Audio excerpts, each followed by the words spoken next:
السلام عليكم شباب، شلونكم؟ شو اخباركم؟ ورجعنا لكم فيديو جديد وبحلقة جديدة. لا تنسون الصلاة على محمد وآل محمد. طبعا اليوم اسف انقطعت، يعني اسبوعين هاي صار لي ما بصور كل شو، يعني كل اسبوع بصور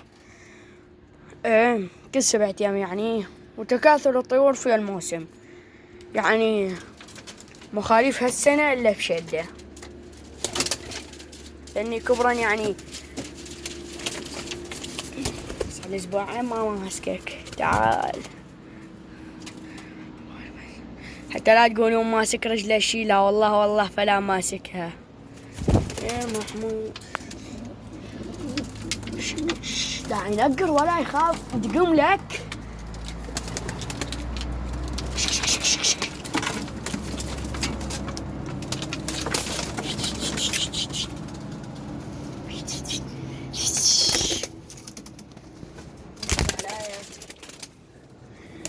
يعني طيور جاي تتكاثر، وجبنا علاج هاي اسمها للدجاج وكل يوم على بيضة واحدة. هاي صار يعني 4 ايام.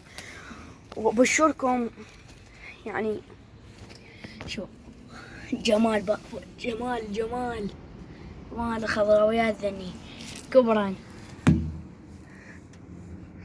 الزاجل فقس. صار عنده فراخ الزواجل. بعد عندها فراخ يعني عزق، والخضاوية بعدها جابت لها حش. يعني ما مصدق شلون ماكو بعد عندها فراخ. يعني لا تقولون اخاف اشتريت شي وفقسن وهاي، لا والله هم فلا مغيرون ولا مشتري طير واحد، الله شاهد. دعمونا باللايكات. طبعا نظفت القفص، نظفته تقله صورة. وطبعا جبنا حنطة بس هم بيها حصوا بيها خالد، ما مشكلة. هو لحقوه.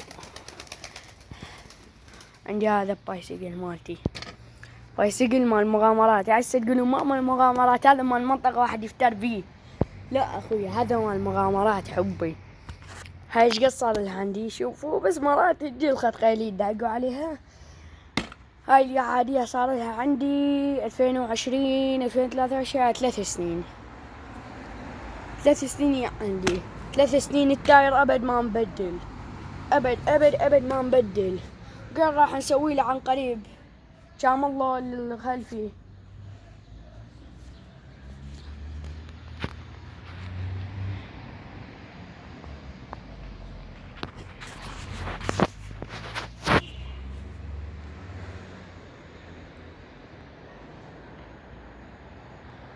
دعمونا باللايكات حتى يصلكم كل شيء جديد طبعا.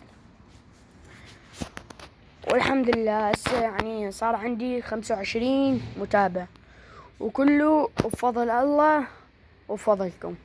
الحمد لله والشكر. اي شيء يصير لازم نحمد ربنا، سواء كان خير سواء كان شر.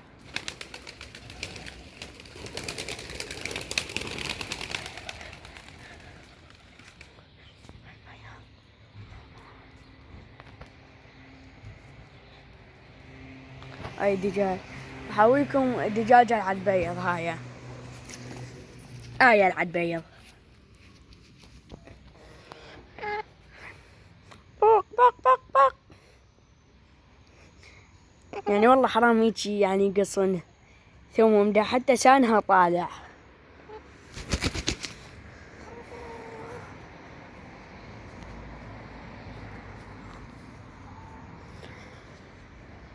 صلاة على محمد. هذا الزيتون، صلوا على النبي، صلوا على الحبيب المصطفى. يعني لازم نراويكم الفراخية، ما بيها مجال، لازم تعال.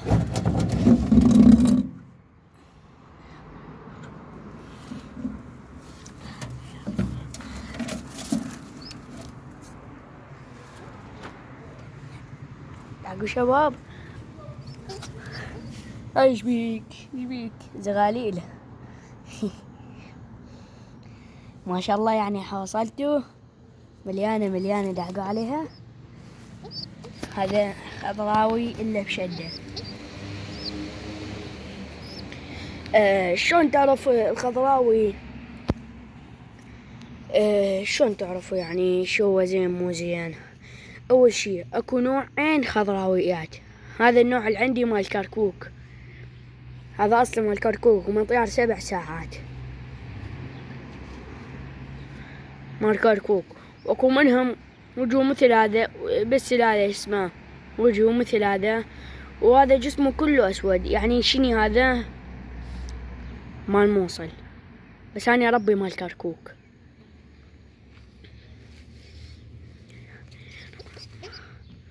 عليها صغار يعني بعدهم،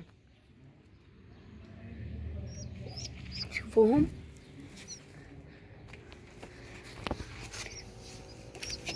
نجيب المثالة ما جبناها لكم.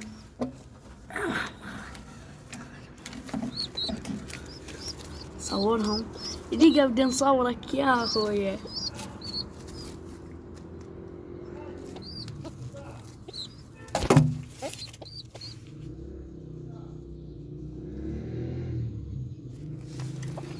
نرجعهم.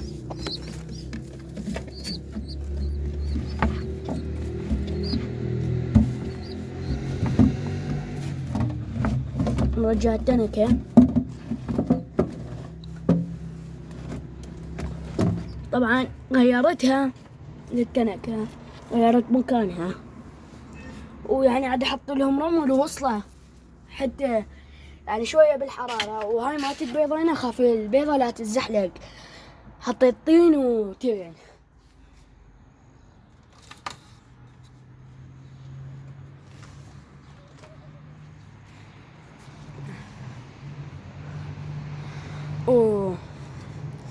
لأن الفراخ ما نمسك، أنا أخاف يعني أنا ما أمسكهم. يقولون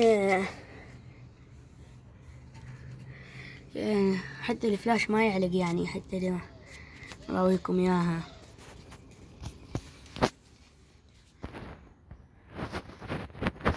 أقول إذا علقه ما يعلق.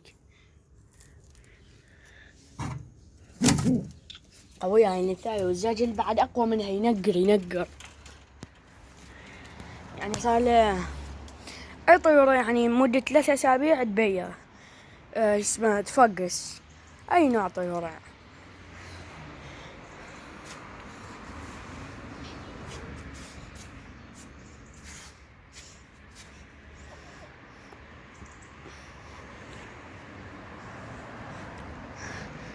ثلاث أمراض دير بالك يصير بطيورك، دير بالك قبل راح جيب لهن علاج. أو الوصفة اللي قلت لها يمكن بثالث فيديو أو ثاني فيديو ما أدري والله.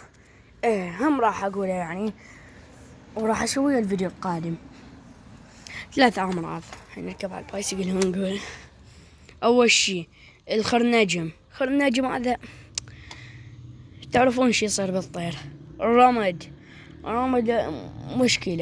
مشكلة يعني. صار عندي هذا الطير اللي برمد رديت أقع والله. صار بالطير الرمد، صار بي يعرفون زال اللي يتابعوني يعرفون الرمد فد مشكلة بالطور، فد مشكلة. الخرنجم بعد أسوأ. الخرنجم بالأسوأ زاد والله. بعدك وهم مرض الله شلون وين شو مرض والله نسيته. 3 أمراض هي بعد واحد. يمكن هو بس هاي الاثنين يمكن. يمكن بس هذول الاثنين. يبالك يصير بطيورك. يعني هاي المادة جبتها تنحط بالماء على رات الماي وخاشوقة صغيرة ما شاي تحط، يعني يصير نحطها للطيور وللدجاج وللبط. ذيك قد يعني صاحبها بيضت ويقوم يزيد البيض مالها، لأن هو يمه بق كثير بق. البق كثير يمه، بعد لا تحجون بالبق. وقام كل ما تبيض يزيد بيض. أنا إذا بيضت عندي مرتين حطيتهن جوا الزاجل، والمشكلة فزدن.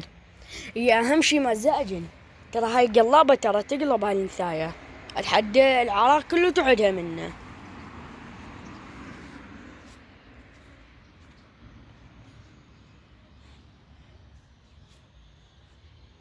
شباب راحت اصبعي نعوجت.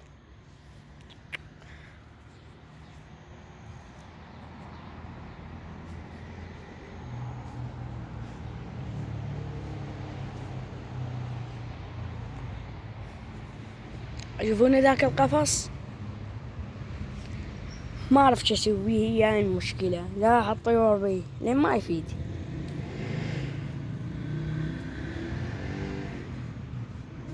راح نفوت الطيور كافي لان الدنيا الساعة مغرب. لو ما مغرب دخلين، بس دي مغرب نفوتن.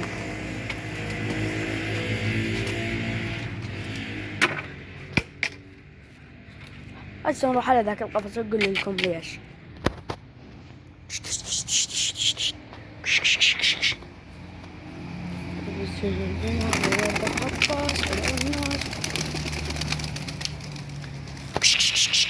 هذا ما عنده جناح.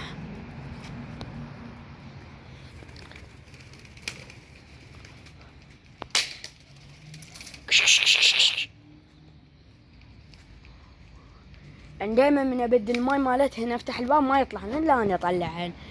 يعني تعلم من يريدن يطلعن اني ما اطلعهن، خاصة اذا ابدل الماي مالتهن. هذا قفص.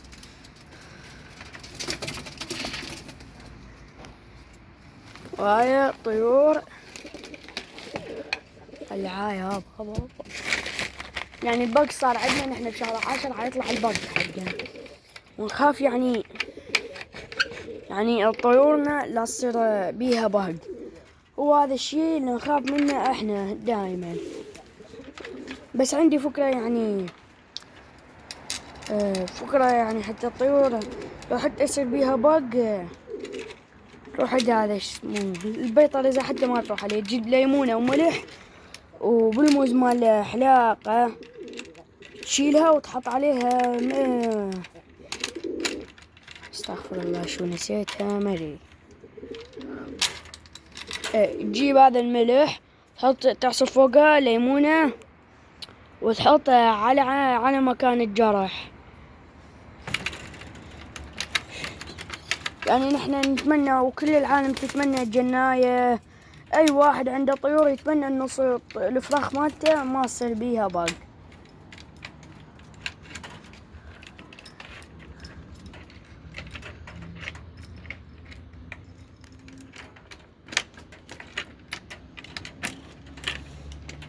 وهاي الطيور فوتناها.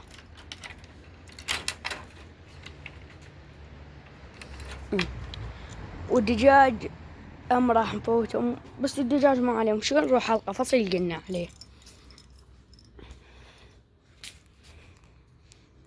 هاي هم طلعت لازم كلها نشيلها.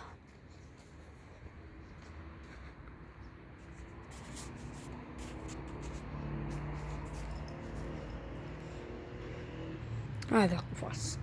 اول شي البزونة تفوت من جوا، يعني اقدر اسوي من جوا، بس هناك هي ذاك المشكلة. هناك اذا تشوفوها ذيك كلها مفتوحة، من هنا مفتوحة. بالصيف تصير حار نار تشيكو، ومكانها يعني وكبير فرد نوب. ومن هناك هم راح اوريكم اياها. ناس تقولون انا عبد الصمد يعني تقدر تسويها يعني. وهاي مشكلة وما خص قفص. ثاني شي يعني هم سويت قفص، يعني سويت هاي القفص صار عندي، والحمد لله كله فضل رب العالمين، والحمد لله والشكر.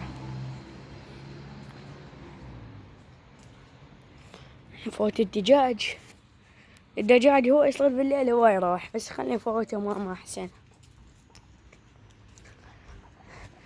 الوسخ يعني نظفت القفص،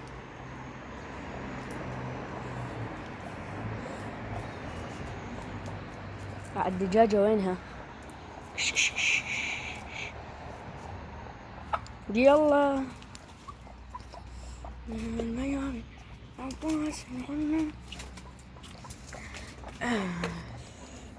الدجاجتين خمو وين راحن؟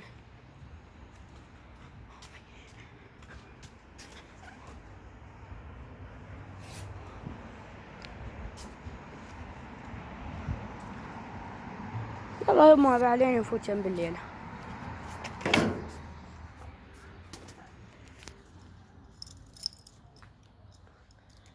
أنا أطول الفيديو حتى انتم تستمتعون بالفيديو مو على وشي.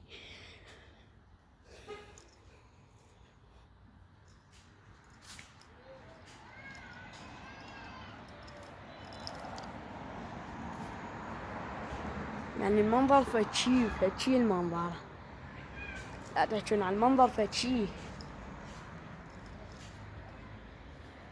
شباب لينا راح ينتهي الفيديو، لا تنسون اللايك والاشتراك في القناة حتى يوصلكم كل شي جديد. وباي باي ومع السلامة.